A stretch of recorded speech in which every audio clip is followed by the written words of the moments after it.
आज की क्लास में हम बात करने वाले हैं पुस्तक लेखन या किताब कैसे लिखते हैं। किताब लिखने की प्रक्रिया कौन कौन सी है जिसे आप बुक राइटिंग कह सकते हैं।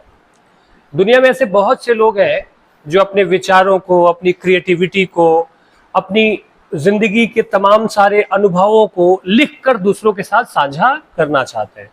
और मुझे उम्मीद है कि आप में से भी ऐसे बहुत से ऐसे विद्यार्थी होंगे जिन्होंने कभी ना कभी किसी न किसी पल में ये सोचा होगा कि मुझे भी किताब लिखनी है या मुझे भी अपने विचारों को लोगों के सामने लेकर के जाना है। वैसे आप देखिएगा कि आप अक्सर बात बात में अपने दोस्तों से, अपने करीबी लोगों से कहते होंगे, ज्यादातर लोग कहते हुए पाए जाते हैं कि यार मेरी जिंदगी पे तो किताब लिखी जा सकती है। कहते हैं ना, कहते हुए पाए जा सकते हैं। या ये भी कहते हैं कि मुझे मौका मिला तो कभी ना कभी मैं अपनी जिंदगी पे कोई किताब लिखूंगा या किताब लिखूंगी, जिसे कि आप बायोग्राफी कहते हैं, आत्मकथा कहते हैं।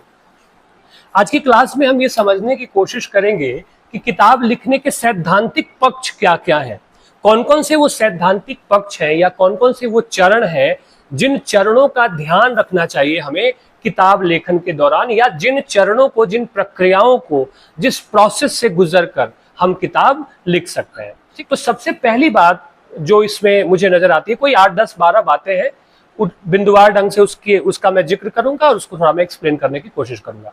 सबसे पहली बात जो इस प्रक्रिया में महत्वपूर्ण है, ठीक है, वह यह है पुस्तक लिखने का उद्देश्य। आप क्यों लिखना चाहते हैं? ठीक है, आप हो सकता है आप कविता की कोई किताब लिखना चाहते हैं, कहानी की कोई किताब लिखना चाहते हैं, मोटिवेशनल बुक लिखना चाहते हैं, ज्ञान से संबंधित कोई किताब लिखना चाहते हैं, खोज से संबंधित कोई किताब लिखना चाहते हैं। तो पहली बात कि आपका उद्देश्य स्पष्ट होना चाहिए कि आप वो किताब क्यों लिखना चाहते हैं।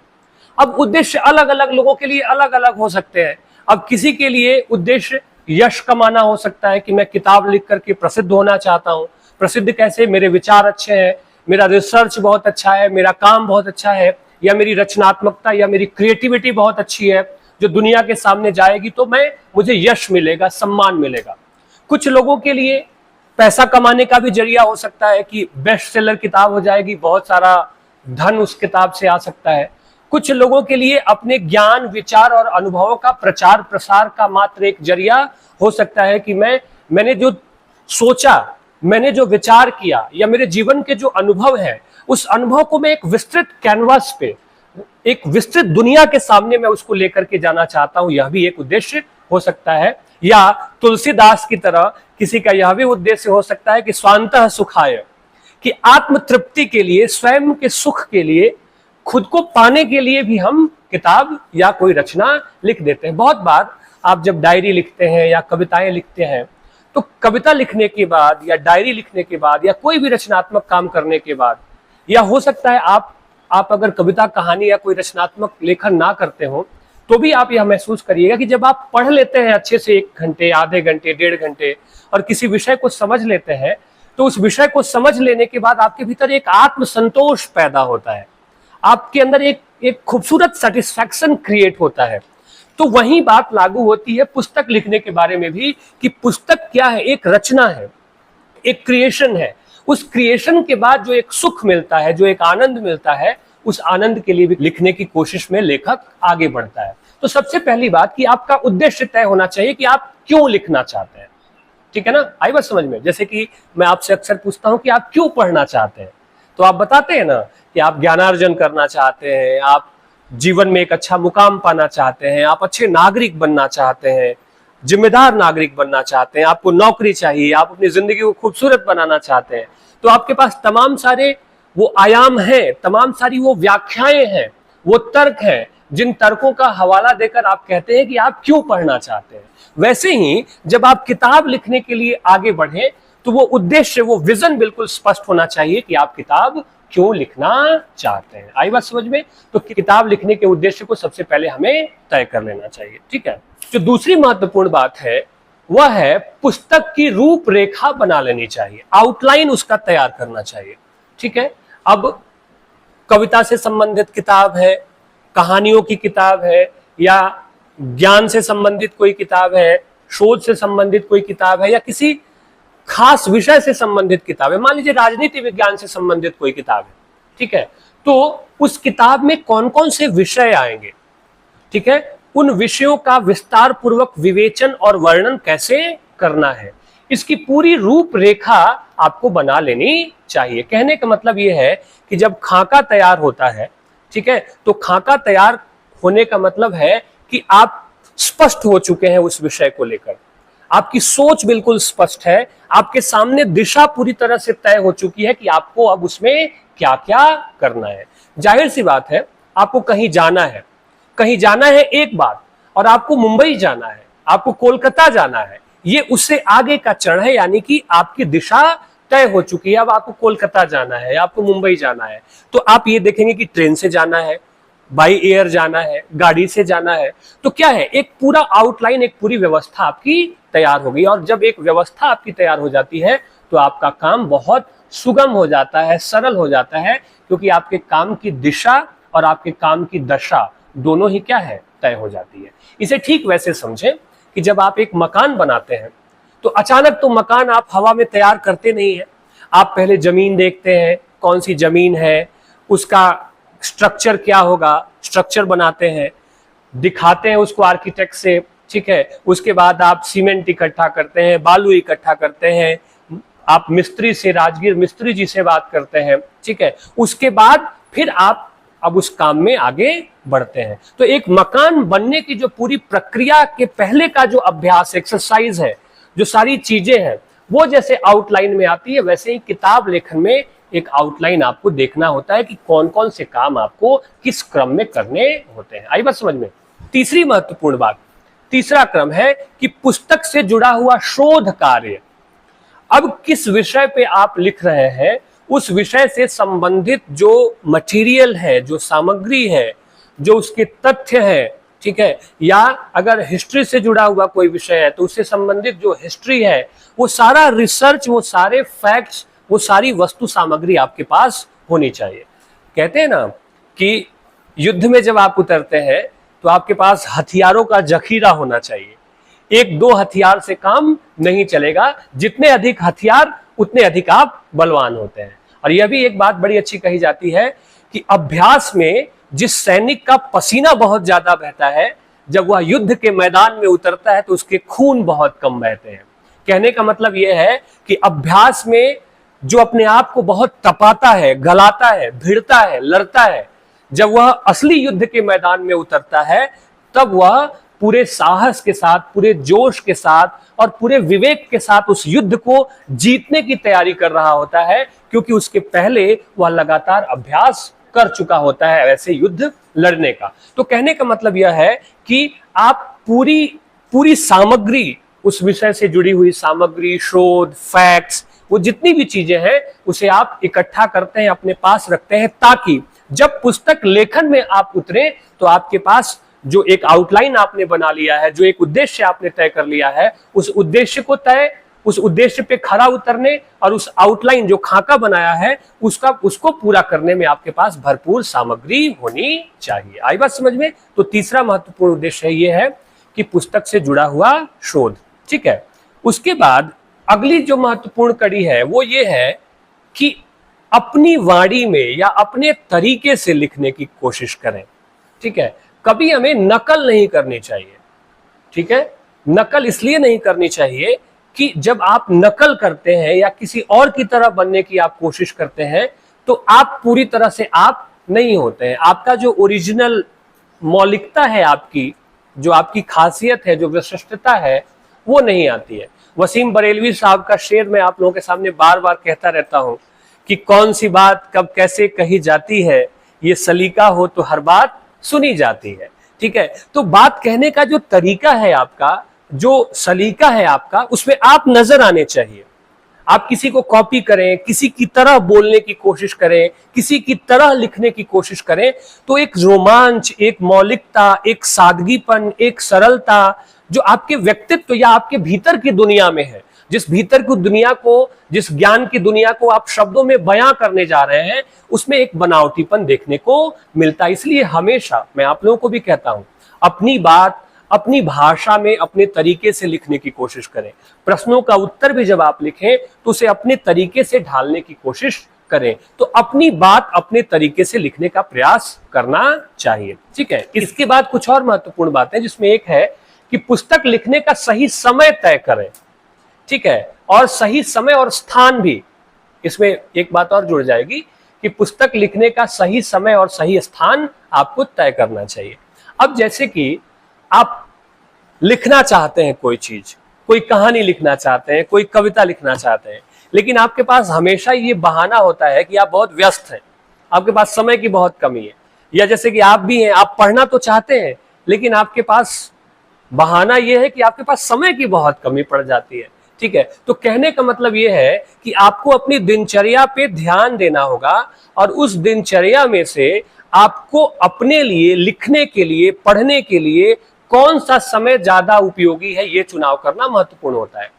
मैं इस बात में बिल्कुल यकीन नहीं करता हूं कि सुबह उठ के 4 बजे भोर में पढ़ने से ही आपके ज्ञान का दरवाजा खुल जाता है।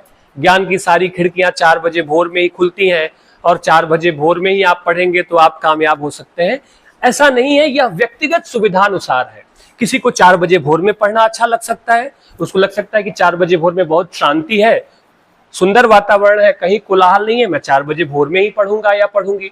किसी के लिए देर रात तक पढ़ना सुविधाजनक हो सकता है, किसी के लिए जल्दी सो जाना और सुबह उठ करके पढ़ना सुविधाजनक होता है। तो महत्वपूर्ण यह नहीं है कि कब, महत्वपूर्ण यह है कि किस समय, यानी कि वो जो कब जिसे आप चुन रहे हैं, व्हेन जिसको आप चुन रहे हैं, उस समय में आप कंफर्टेबल हो, आप सहूलियत महसूस करें अपने लेखन के लिए। तो लेखक को भी स्थान और समय चुनना चाहिए, स्थान भी चुनना चाहिए। अब बाजार में बैठ करके तो कोई अच्छी सी कहानी कोई नहीं लिखेगा, शोरगुल होगा, हंगामा होगा।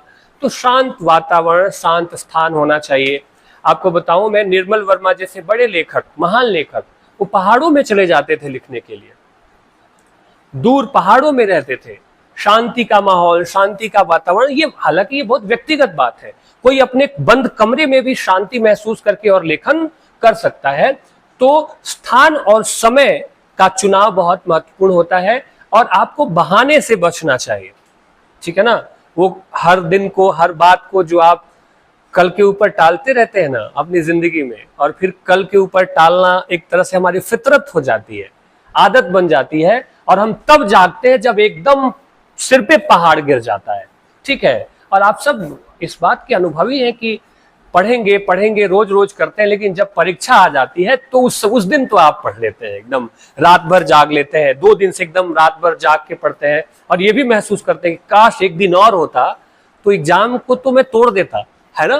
तो आप सबके भीतर बड़ा पावर है, बड़ी ताकत है चीजों को करने की, लेकिन ये इंसानी फितरत है, ह्यूमन नेचर है कि हम हर काम को कल के बदले पे टाल देते हैं। तो अगर टालते रहेंगे तो काम पूरा नहीं होगा, इसलिए आपको एक सही दिनचर्या और सही स्थान का चुनाव करना पड़ेगा। ठीक, उसके बाद लिखने का समय आपको तय करना पड़ेगा, जिसके बारे में अभी मैं बता चुका हूं कि किस समय लिखना है, जिस समय भी आपको सहूलियत हो।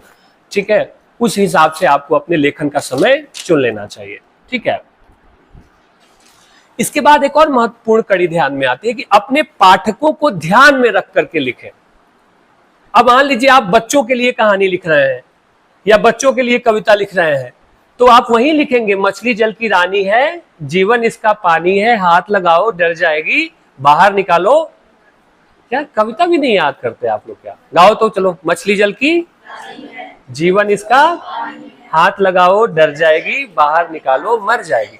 क्यों? क्योंकि ये कविता आते ही बच्चों के सामने एक दृश्य, एक चलचित्र उपस्थित होगा और उसमें उनको मजा आएगा। अब बच्चों के सामने, ये 2 साल 3 साल के बच्चों के सामने आप दुष्यंत जी की कविता पढ़िए कि इस नदी की धार से ठंडी हवा आती तो है, नाव जर्जर ही सही लहरों से टकराती तो है, एक चिंगारी कहीं से ढूंढ लाओ दोस्तों, इस दिए में तेल से भीगी हुई बाती तो है। अब बच्चे को पता नहीं चलेगा कि ये मोटिवेशनल लाइंस है। आई बात समझ में? ये आपके लिए, हमारे लिए है। तो कहने का मतलब है कि आप किस पाठक वर्ग के लिए लिख रहे हैं, उसकी चेतना क्या है, उसकी समझ क्या है, उसको हिट करना, उसको छूना, उसको स्पर्श करना, ये बहुत महत्वपूर्ण हो जाता है। अब लिख आप युवाओं के लिए रहे हैं और बातें एकदम बच्चों वाली हो जाए आपकी, या लिख आप बच्चों के लिए रहे और बातें आपकी बुजुर्गों वाली हो जाए, तो फिर उसमें मजा नहीं आएगा। आई बात समझ में? तो पाठक वर्ग को ध्यान में रख करके लिखना चाहिए। हालांकि कुछ रचनाएं जो होती हैं वो सार्वकालिक, सार्वदेशिक, सार्वभौमिक होती हैं। उनमें उसे कोई भी पढ़ सकता है, कोई भी देख सकता है, कोई भी सुन सकता है, ठीक है। अब टाइटैनिक फिल्म है, आप सबने देखी है टाइटैनिक फिल्म? नहीं देखी है तो जरूर देखिए। टाइटैनिक फिल्म जो है वो क्या है, एक जहाज बना था टाइटैनिक, जिसका नाम रखा था अनसिंकेबल, कि वो कभी नहीं डूबेगा। और वो जहाज डूबा और उस जहाज पे एक प्रेम कहानी पल रही थी, जैक और रोज की प्रेम कहानी। It was one of the beautiful love story, ठीक है। उसमें जैक जो है वो, जैक को रोज से मोहब्बत हो जाता है उसी पानी के जहाज पे, और पायलट कुछ गड़बड़ियां करता है और वो जो चट्टान है, बर्फ की चट्टान, उससे वो जहाज टकराता है और वो जहाज डूबता है, टूट जाता है जहाज, 2 टुकड़ों में बट जाता है और फिर उस पे लोग बहुत सारे मर जाते हैं, बड़ी मुश्किल से कुछ लोग बच पाते हैं।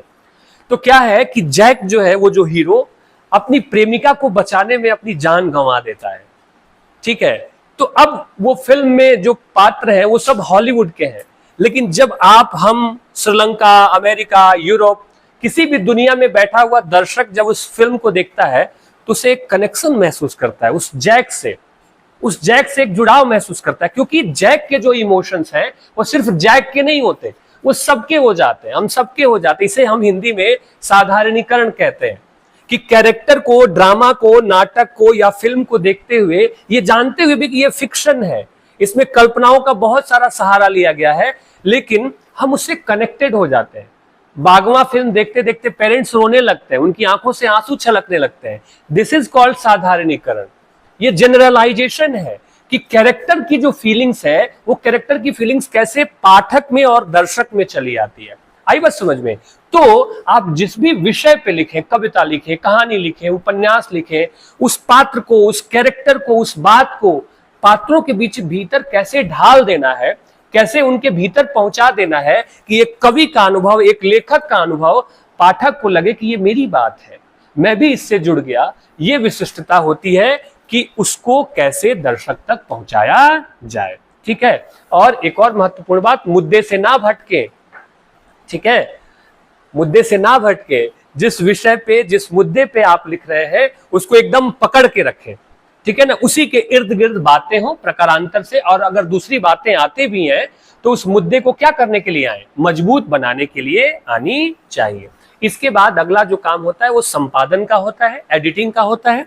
किताब लिख लेने के बाद, ठीक है, अगर लिखने के दौरान आपको और कुछ विचार आते हैं, कुछ भाव आते हैं, तो उसको आप जोड़ सकते हैं, और अंत में फिर एडिटिंग होती है कि भाई कोई शब्द तो गलत नहीं है, वाक्य तो गलत नहीं हुआ है, अर्थ का अनर्थ तो नहीं हो गया है, ठीक है ना। यानी कि कई बार शब्दों की गलत टाइपिंग से या गलत लिख देने से भी वह बात समझ में नहीं आती है, मात्राओं की कोई गड़बड़ी तो नहीं है। तो हर तरह से उसका संपादन किया जाता है, चारों ओर से देखा जाता है, नजर मारी जाती है कि कहीं कोई गड़बड़ी तो नहीं है, और अंत में उसका एक समापन जोरदार ढंग से किया जाता है। अच्छा अंत होना चाहिए किताब का, और फिर अंत में काम आता है प्रकाशन। ये सारी प्रक्रियाएं जब पूरी हो जाती हैं तो किताब प्रकाशित करवा ली जाती है। फिर अगर आप अच्छा कवर देते हैं उस किताब का, अच्छा शीर्षक देते हैं उस किताब का, तो वह किताब और प्रभावशाली हो जाती है। तो अच्छा कवर और अच्छा शीर्षक भी इसका एक महत्वपूर्ण आयाम माना जा सकता है। आई बात समझ में? तो ये कुछ महत्वपूर्ण बातें और महत्वपूर्ण प्रक्रियाएं हैं जिनको ध्यान में रख करके किताब लिखना चाहिए या किताब का प्रकाशन करवाना चाहिए। आगे बात समझ में? तो आप में से कितने लोगों ने कल्पनाओं में अपनी अपनी किताबें प्रकाशित करवा ली आज की क्लास में, या विजुअलाइज कर रहे थे कि किसी न किसी दिन, कभी न कभी तो लिखेंगे, कभी न कभी तो अपनी बात कहेंगे? आप में से किसी को विजुअलाइजेशन हो रहा था, कोई कल्पना में जा रहा था कि मैं कभी लिखूंगा या लिखूंगी? जा रहे थे आप कल्पना में? नहीं जा रहे थे। ये कुछ महत्वपूर्ण बातें थी जिसका ध्यान हमें किताब लेखन के दौरान करना चाहिए, ठीक है। रोक दीजिए, हो गया।